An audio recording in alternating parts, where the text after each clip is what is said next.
So hello and welcome everyone to Let's Play Tomb Raider 4 Remastered. Silkat is 115 speaking, and let me welcome you to Egypt present day. Well, what is meant as present day? The game was released in 1999. That was the present day back then, and that's also when the story takes place, 15 years after the events of Cambodia and Lara and Von Croy being split apart. It's really interesting to think about that by the time she reached this point, she essentially faced off the T-Rexes of Peru, Nutline her mutants of Atlantis, swam with sharks in the Mediterranean and took down Chinese Dragon Emperor.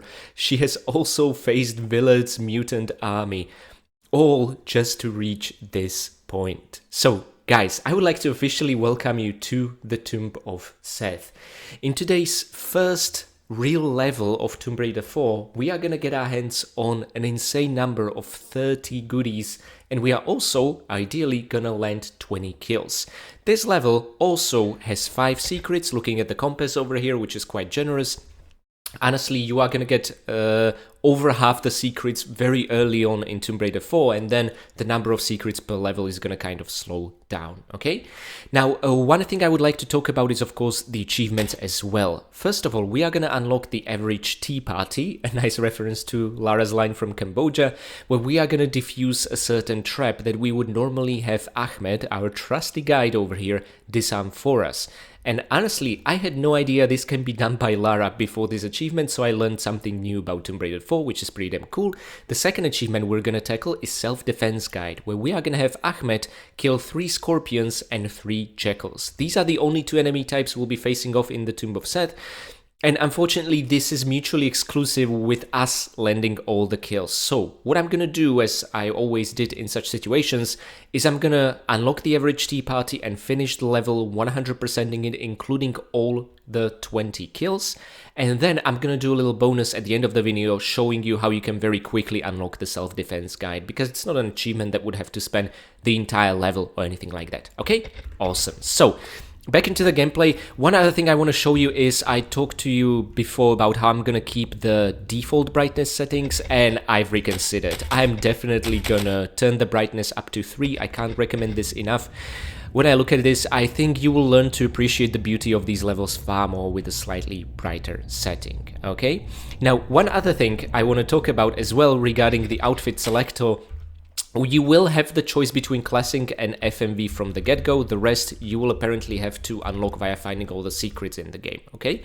Now, the differences in the Classic and FMV are something I discussed in a post I made, where I let you guys do the voting which outfit you would prefer, and I guess it's best to show you in the photo mode, either the FMV one or the Classic one. Now, I like how the Classic looks far more. It's something about the brown boots as opposed to them being all black that never really looked right to me. On the other hand, this is the outfit you'll see in the new patched loading screens and FMVs, so I was kind of undecided, and you guys did the voting, and majority of you have settled for the Classic. So this is the one we are going to be using in the adventure, and it more closely resembles the one you would see in-game in the original, okay? And overall, it's just a nicer outfit, I'm not gonna lie. But what I'm gonna do is I'm gonna use the FMV one for my New Game Plus long play no commentary video, just to make it as a bit of an immersive story, okay? So, those of you guys who have voted on Classic, congrats, you took your, well, you have your pick. Let me just change it here in the outfit selector, not just photo mode, these are separate settings.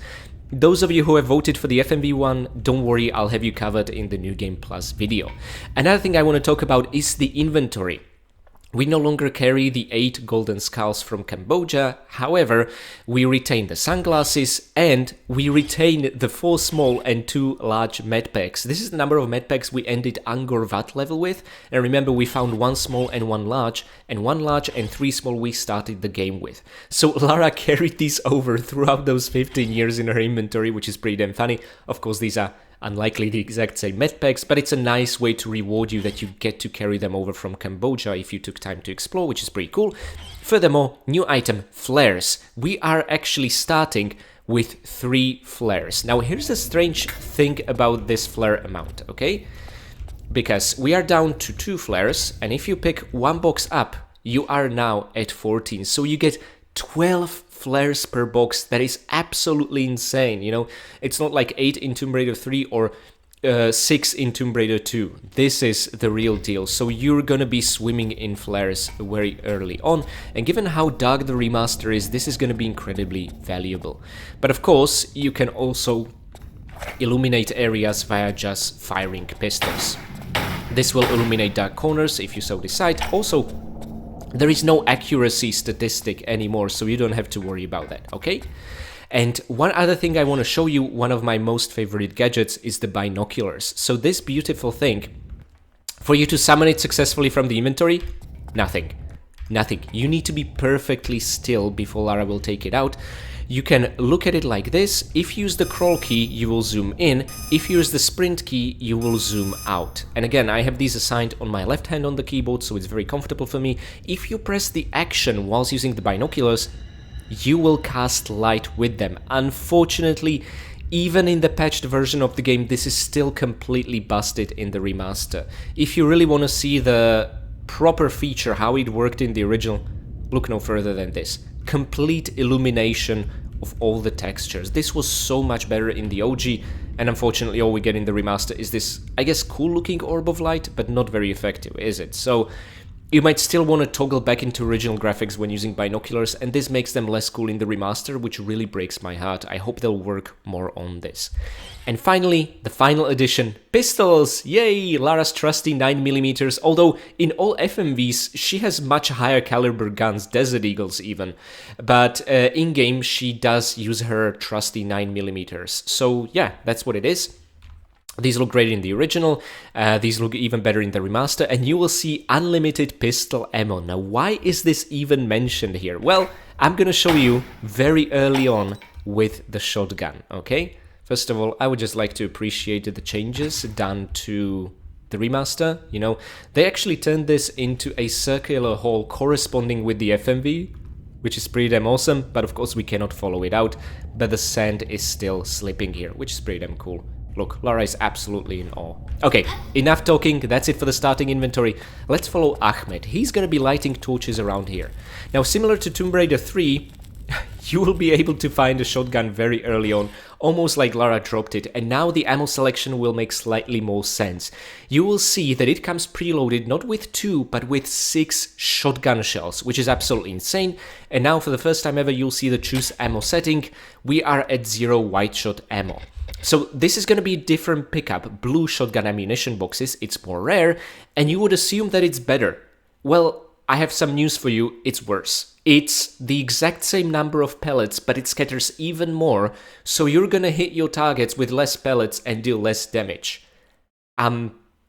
Wonderful. Yeah, I'm just really amazed at shotgun ammo. This is the worst introduction of a new ammo type in any video game I've ever seen. Why would you make the rarer, more prestigious ammunition worse? Now, I've had some people comment and saying that it's apparently useful for certain enemy type later on, where you need to break parts of their body rather than deal damage. I have put it to the test countless times. Normal ammunition was always better, okay? So only ever switch to white shot if you run out of normal ammunition, or there's going to be a certain enemy type where we'll want to push enemies to their doom rather than deal damage. For those, it doesn't make a difference if you use the good ammo or the bad ammo, so you might as well switch to the bad ammo just to conserve the good one. But honestly, conserving ammunition when it comes to shotgun is never a concern in Tomb Raider 4. You'll be swimming in hundreds of shotgun shells, just keep that in mind. But I'm still going to use pistols for a while just to show them to you, okay? Just to have also pistols have a moment where they can shine. Look at Ahmed lighting torches over here. Now there are gonna be a couple of pits and areas like that with goodies and optional enemies, scorpions, but let's not forget the shotgun shells over here. And now, there we go. Red scorpions. Do not worry about the sting of these guys, these are not poisonous. We'll have to encounter a black scorpion variety a bit later on. Now this is an optional pit with another scorpion, and you know what, this is a historical moment for me. You will see in the statistics that the kills count if you kill an enemy via shooting them down and depleting their health does work and increased by 2, okay? However, very early on in the game, the kill count will become busted, which I'm just incredibly disappointed about, something that wasn't fixed in the patch at all. Oh, look at this cool flyby. Oh. There's so many of these in the game. They tried to make Tomb Raider 4 more cinematic, and I think they really succeeded. I love this. But if you get tired of them, you can skip them, which is awesome to have that choice. Now let's be very careful, because Ahmed might steal our kill. What we want to do... Oh. Okay, let's just make absolutely sure. 3. Oh, thank God. Watch out for this guy. He doesn't care about kills count like I do. So he's very likely to steal it. And there are going to be more situations like that in the level. But of course, if you are tackling the self-defense guide, you want him to do that. But again, I'm going to keep that as a bonus towards the end of the level. Now you can take the right path over here with another scorpion. Purely optional, you can also jump over the pit and not even bother. But if you make it over here, and sometimes the remastered angles and shapes can be confusing, because this looks very organic. In the original, it's full squares, so you'll know exactly where you can or cannot step. Actually, I think this corner is a perfect example of that. See, there are going to be more situations like these, both in Tomb Raider 4 and 5. Honestly, I welcome the change in geometry, but there are just a few situations where switching to original graphics can be less confusing. Anywho, you have found your first secret. How does that feel? Now, Tomb Raider 4 is ridiculously generous when it comes to medpacks. It is insanely easy to beat the game without using them. It's not really even a real challenge. However, I don't think it's possible, in case you want to get your hands on all goodies, to beat the game without using the medpacks, because of one particular situation towards the second half of the game. The Citadel Gate level. Okay, let's continue. And now I see Ahmed is there, so the moment we approach, this block will collapse, allowing us to tackle the mechanism, which is awesome. Let's take care of the red scorpions, although you shouldn't really have to worry. Ahmed is not in his fight mode right now. He's in his patiently waiting Lara to get things done mode. So first of all, you can interact with holes in the walls like this. This one has a large medpack. Some of these can be even interacted with multiple times, which I find really interesting. And in these opposite corners, diagonally from each other, are more flares in case you need them. Again, object highlight, very useful to turn on in case you haven't played this game in a while. There's another mechanism over on this wall, do not touch it yet. And in case you see indentations like these where the surface underneath is uneven, you cannot interact with them. That's what the level design is trying to communicate. By the way, we are trapped in, but look how gorgeous this is. A starry sky. I love that Egyptians depicted stars literally with this shape. Again, it reminds me of the Milky Way chocolate stars. Wonderful things. So, make your way over here into this pit of sand. Oh, well, not really, not yet. If you fall down, you'll be able to get your hands on a small med bag, and also the second secret of the level, more shotgun shells. Yay! It's gonna be a while before we find white shot for me to show you how to switch ammo types. And careful. 2 scorpions over here. By the way, the corpses of all enemies unfortunately disappear. This was the case in the original, so they maintained it for the remaster. I am not a big fan of it. I like for the corpses to remain, just for us to, you know, have battle trophies of the fights we've been through. And honestly, if you stop playing the game for a couple of days and then you pick it back up, corpses can be a good indication of what you've been through to remember where you left things off. Anywho, now that we explored the second secret and the goodies and scopes, we can fill this area with sand, and I just still find this incredibly impressive that the game's engine is able to pull off vertical elevation live like this. This is kind of incredible. Okay, 2 things we can grab a little hands on. Don't worry, these are not trapped like the unfortunate adventure in Cambodia encountered. No, these are completely safe.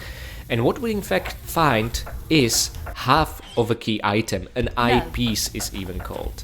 On its own, doesn't really have value, but this is where the level's also gonna introduce you to item combining, which I think is pretty damn cool. I honestly wish the designers would double down on this feature a little bit more. Now, in case you are interested in unlocking your average tea party achievement, make sure to beat Ahmed to it before he disarms the following trap. And what I recommend is just stepping very carefully into the left corner. There we go, average tea party, defuse the blade trap by yourself in the Tomb of Seth. Again, up until this achievement, I had no idea this is even possible. This is pretty damn cool, and guess what, we have another eyepiece. Now Ahmed over here is gonna do his best. Imagine him re-triggering it and killing us. But he's like, oh, God damn it, woman. What did you do? What are you paying me for? But yeah, oh yeah, Ahmed, he's not a nice guy, as we'll find out later on, but yeah. Before we do anything with the mechanism over there, I do want to show you another secret, where we are gonna get our hands on Uzis. Have you ever heard about getting your hands on Uzis in really the first real level of a Tomb Raider adventure? That's insane. But honestly, Uzis are more of an afterthought in Tomb Raider 4. They are not the great weapon they were in the previous ones. Okay, now be careful. There is a very nasty trap going on circularly around the room. Let's wait for this to pass before we climb up. And now, I would very much like to, I think, crawl climb. Okay, Miss Croft, pick up the medpack. Thank you. And you know what, for this one specifically, let's wait for it to pass again. Okay, perfect. And let's go up, up, up. And now we are gonna have to make a running, grabbing jump and quickly climb up before the damn things come over again. You know, I really like this trap because it's such an original design, but whether it really messes up, in my opinion, is there's no sound. Imagine having a sound cue to hear it approaching. That's exactly what this trap needs. And for some reason, it's just not here. Yeah. Now, before it comes back, let's just quickly do this. Oh, okay, some small falling damage, but the trap didn't hit us. That's what matters. And guys, I have not yet taken a picture of these bastards, so let me do that right now. These are poor, emaciated looking jackals. Yeah, they're really not doing great, are they? Well, now that I switched to the original graphics, it's really bright with the brightness setting up to 3, but hey, it is what it is. Now again, I'm gonna be cataloging every single enemy we encounter in this remastered package. Don't you worry about that. And shotgun is the ideal implement. However, around the corner over here, there are gonna be 2 more. You can of course shotgun them, but I would like to use the range against them. There we go. Nice. See, if you start firing when you're close to them, Lara's accuracy will be better and you'll be able to take them down quickly. And yeah, by the way, interesting thing, Lara automatically switches to the next viable enemy because the corpses disappear. So at least there's the advantage where she no longer just ends up firing into a dead enemy. So you win some, you lose some. And now, this bit of scorpions, I want to be really careful about how I tackle this. First of all, great picture opportunity, I guess. Look at this mess of scorps. Oh, they even added these little pincers to their face. Oh, that's pretty cool.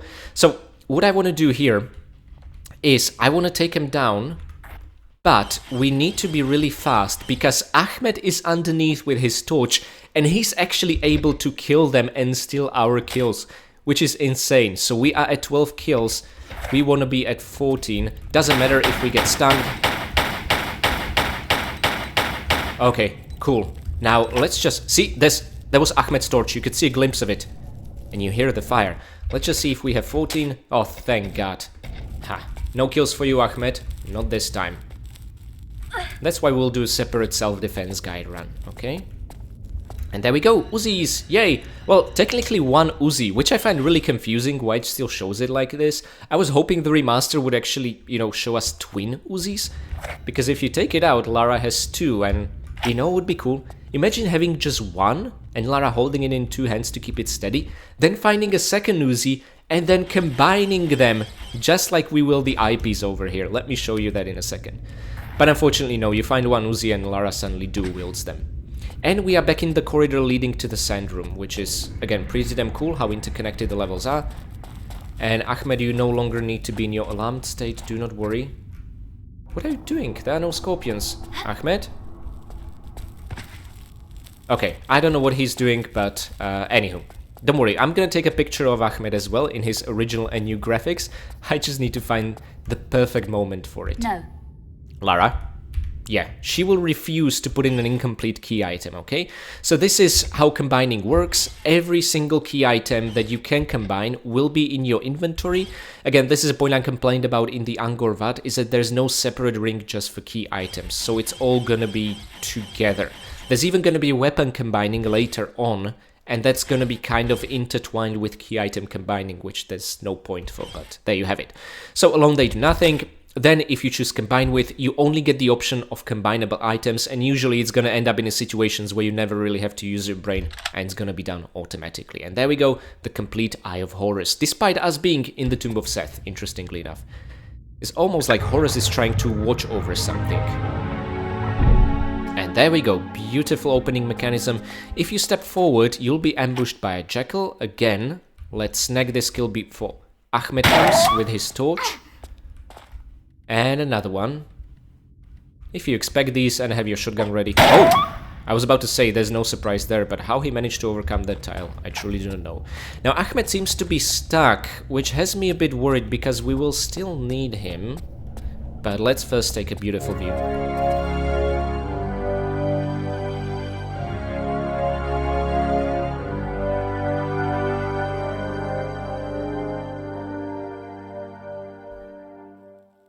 Look at this pharaoh head, partially covered by sand, and we're gonna be quite the archaeologists and uncover it fully.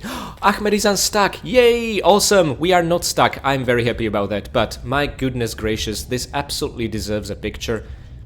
But you know what, no, not yet, I want to take a picture once it's fully uncovered from the sand. First of all, this can be a large, sprawling, confusing area, so I'm gonna try and keep it as little confusing as possible.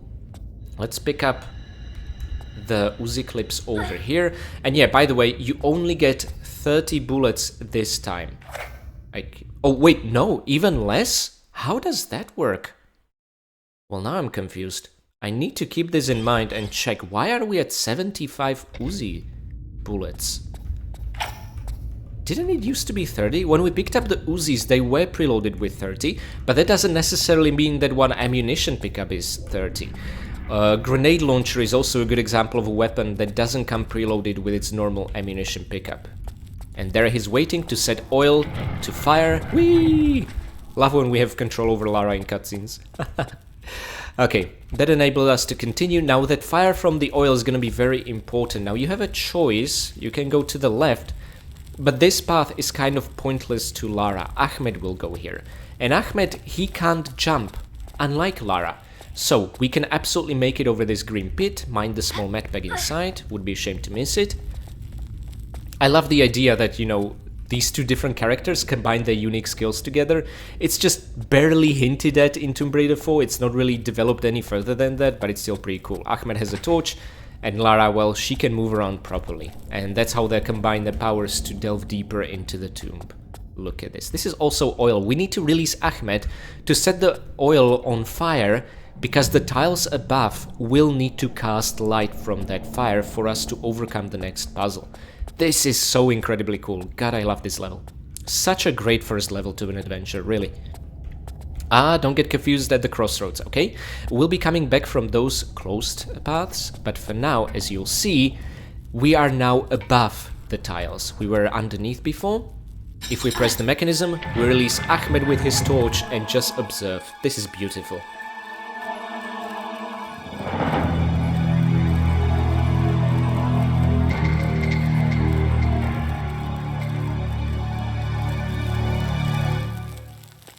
There we go. It must get pretty damn hot in there.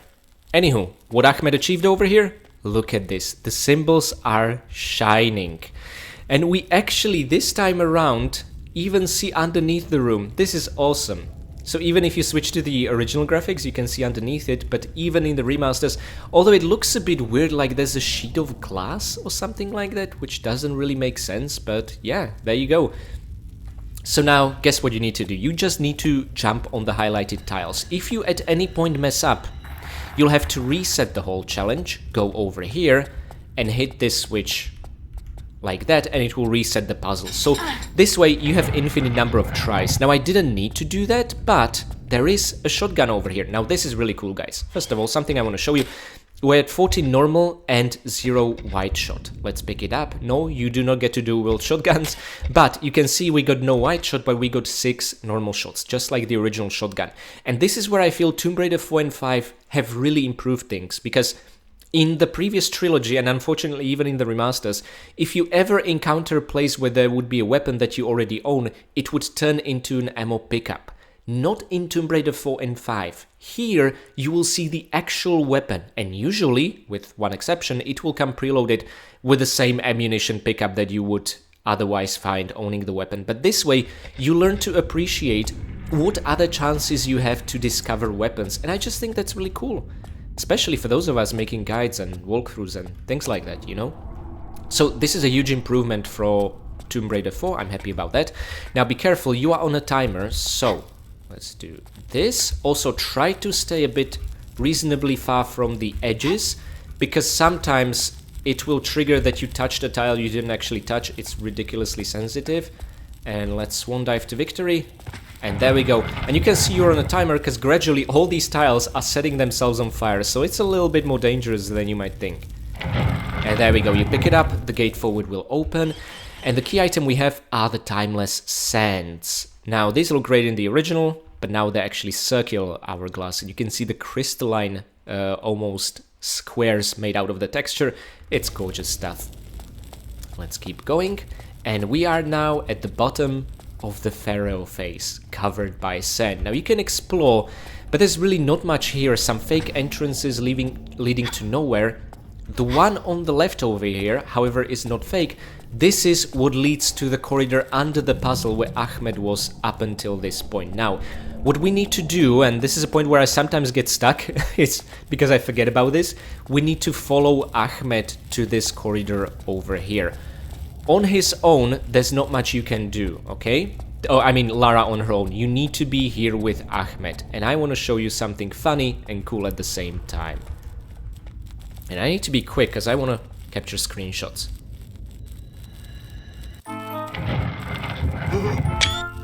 Yes, I did it!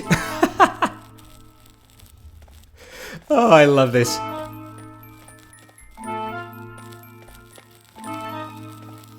Okay, guys, something spooked Ahmed over here, seemingly.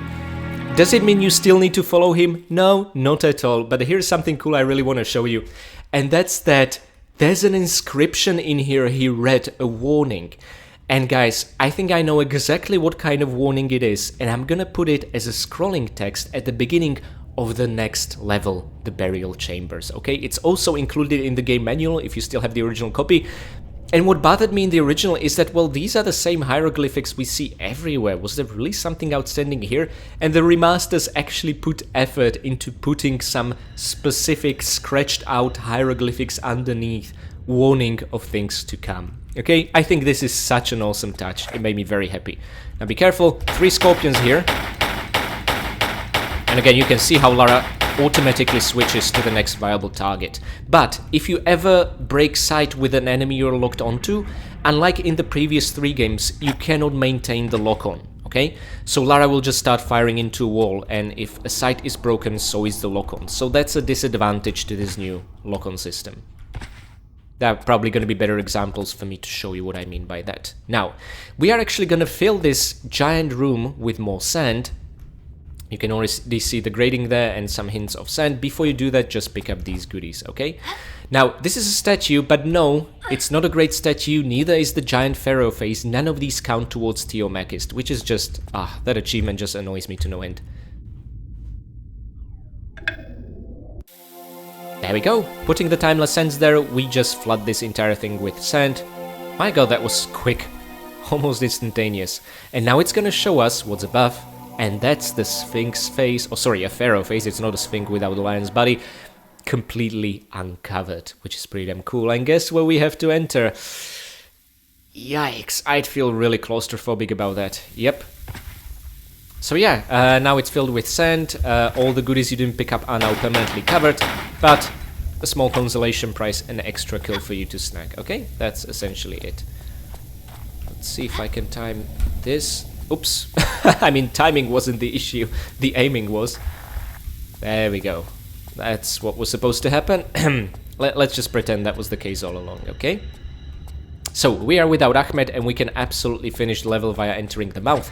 Before we do that, I do want to take a picture, and also we are still missing 2 secrets, if I'm not mistaken. So, I would like to also take a picture of these 2 billy goats over here, or bulls. I don't know if they're supposed to be goats or bulls, but anyway. Okay, from this angle it looks really stupid in the original. But what I love about these two statues is that they hint at an adventure we'll have later on. Guys, for those of you who know Tomb Raider 4, come on. These are the guardians underneath the Sphinx we'll have to take care of. You know what I mean?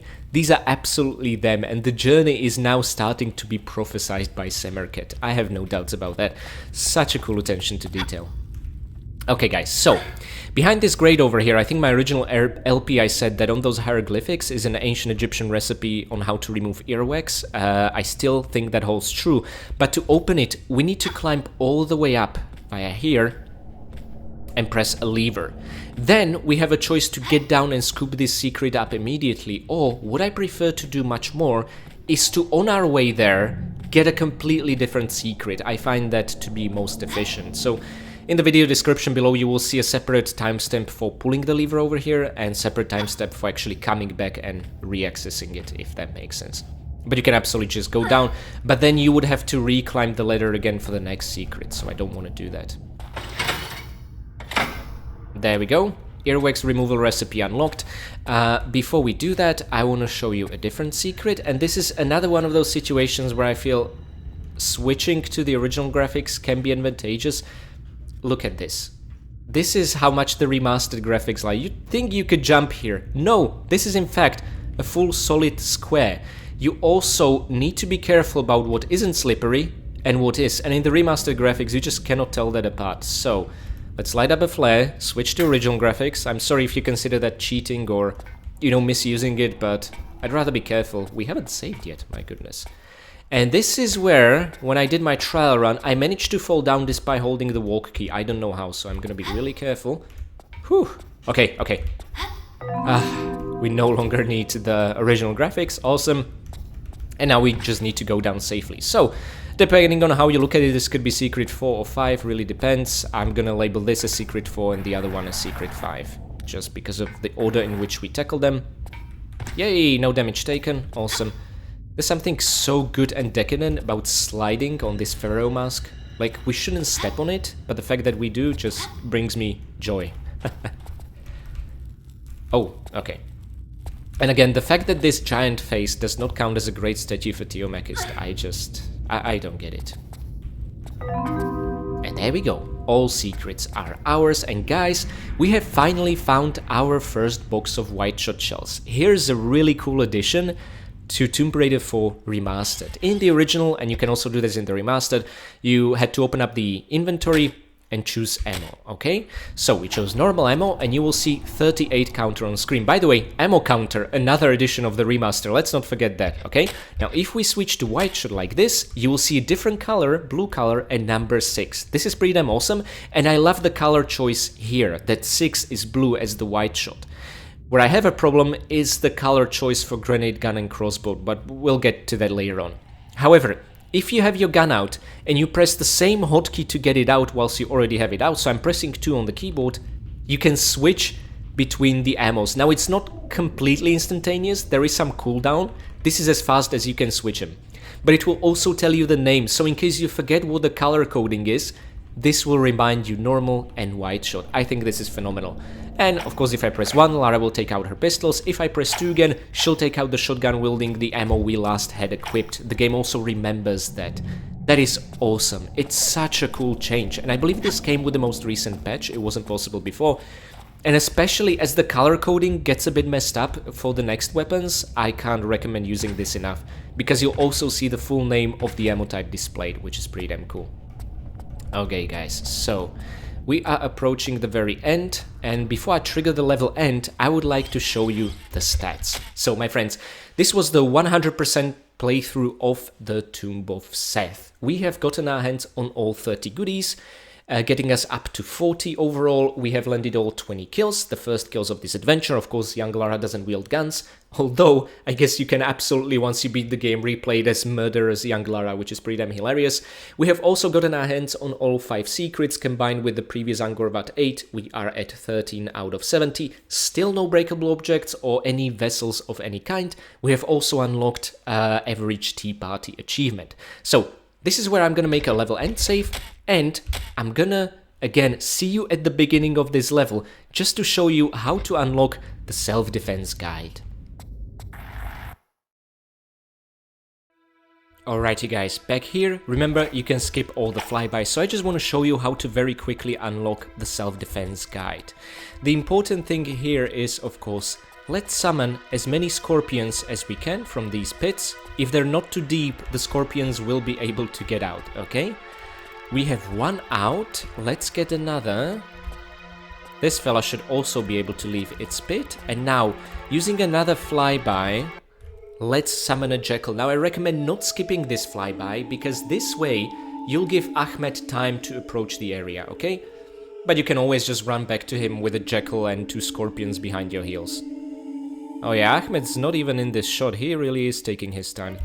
Okay, so, Ahmed, what are we paying you for, goddammit? Lara's probably like, you know, in her poshness, like, servants. Always late. Never meeting my expectations, which are perfectly reasonable. Okay, that's 1 scorpion. Remember, it needs to be 3 scorpions and 3 jackals. That's jackal down. And 1 more scorp. There we go. Okay, we're essentially halfway there. Now, 3 enemies down, 3 more to go. Where we need to go next, there are essentially 2 more pits with scorpions. However, those are too deep for the scorpions to come out of, okay?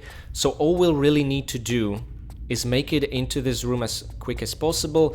Now, unfortunately, until Ahmed is here, you cannot trigger the mechanism behind this block, which will shrink. Neither will the scorpions in the corners appear, okay? So we just need to wait for him, which is mildly annoying.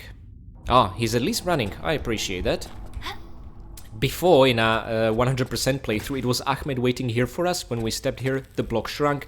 Now it's the other way around. There we go. However, Ahmed's in his standby mode, and it's possible he will not engage the 2 scorpions. Nah, unfortunately. Gosh darn it. Anywho, what we can do is absolutely activate the sand inside the sand room, covering up the secret, but we don't care about that now. We're just here for the achievement. And let's get our hands onto the first eyepiece. That's what's gonna trigger the door opening mechanism, if I remember correctly. There we go. Awesome. See, we can move on. I think Ahmed will still be in his standby mode until he disables the blade trap. So he will probably still not engage the 2 scorpions. Or will he? Oh, that looks promising. Oh, okay, last time I did that, he would refuse to until disabling the trap. Okay, anywho guys, we unlocked the average tea party before, where I showed you how Lara can disable it, so let me show you what happens if Ahmed does the trick. And I much prefer him to do it, it's just really cool for someone else than Lara being competent for once. Okay.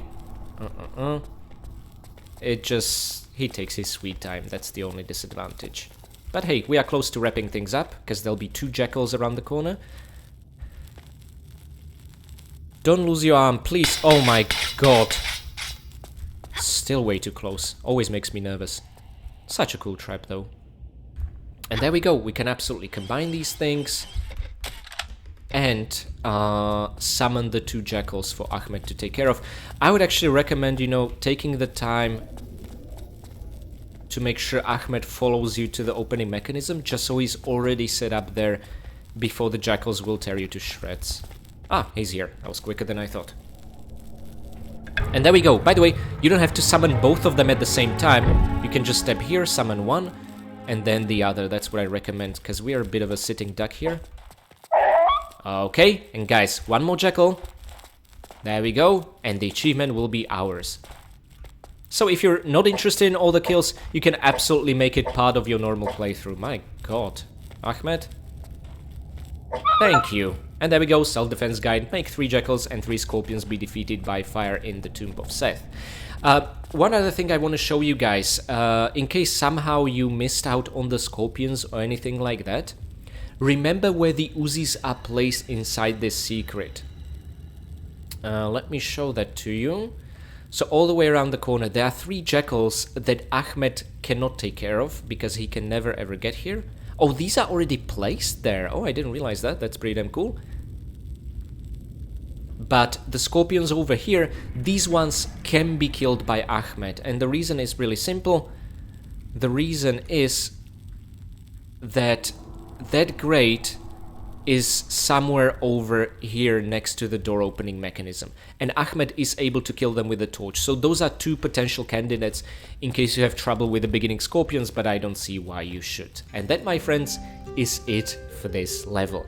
Now, I'm not gonna say goodbye, of course, before I thank my absolutely amazing patrons, with whose help I'm able to keep all these videos ad-free. Blangupel, Mick, Severin Drax, Enstickle, KT Danger, Poo2, and Basic Brian E. Thank you guys so much for being my loyal Winstons and for treating us today to a completely average tea party. Next, I would like to say big thanks to my caretaker Winstons, Michael McConkey, Karavetu, Renegade Derny, Blanket Fox, Jonathan Jones, and Dick DeBee. Thank you guys so much for your support, and also for providing Lara with a bit of a softer landing than it might have seen, putting in sand and pillows. Still, afterwards, you had to give her butt some much needed massage so she wouldn't be sore and in a foul mood. I would also like to give special thanks to my brave veteran Winstons, Andrea Pavilianity, Alexander, and Richard Dearman. Thank you guys so much for your valiant support of the channel, and also for today being our self-defense guides. Sometimes Lara finds herself without any guns whatsoever. We've been through this in all previous games as well, and she really needs to learn how to utilize that torch. This will come in very handy in the following levels. And finally, I would like to give one very special thanks to my one and only fine vintage Winston, Akira Foxmind. Thank you so much for your long and generous support of the channel. We've been doing this for quite a while now, and also thank you today specifically for this time, you being the one who trapped Lara in the freezer before her departure to Egypt. This helped her harness and keep her cool in the scorching desert heat, protecting her from any kind of heat stroke.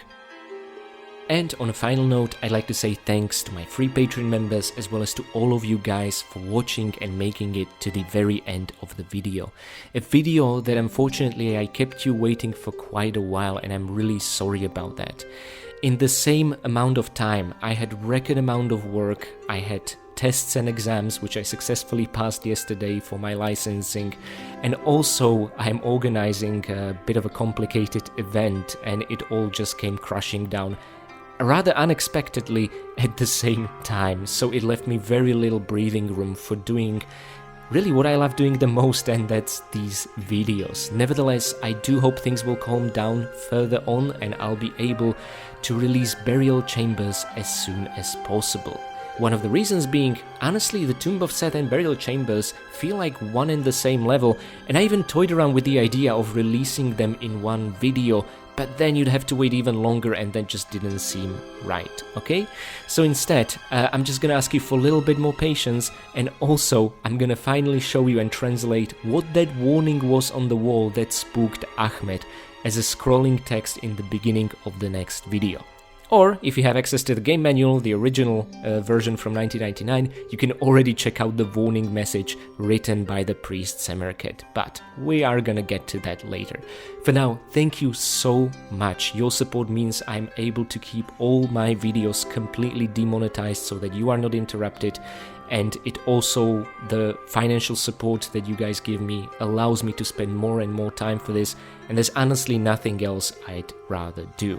With that said, I'm gonna start practicing Burial Chambers so that I can say hi to you guys as soon as possible, and until then, I hope this video has brightened up your weekend somewhat, and I'm gonna see you next time. Until then, happy raiding!